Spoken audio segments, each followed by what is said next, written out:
Ai, que eu tô todo dolorido. Também, tu quer levar logo tudo de uma vez? Culpa do patrão, que passou o dia empurrando a gente. Nem me fale, quando eu lembro do tamanho e do peso daquilo. E é porque era de um japonês. É? E como é que você sabe? Ah, é porque tava escrito um negócio lá naquela caixa. Eu acho que era um tal de Tiquera aqui no cu. Lá ele. Engraçado.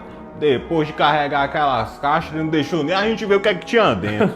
E pra que você quer saber? Sei lá, uma caixa daquele tamanho. Certeza que era alguma coisa de valor. Vixe, compadre.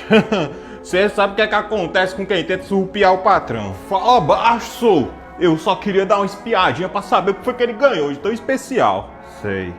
E olha lá, tá formando uma pocinha bem bonitinha. Eita, é mesmo, ó.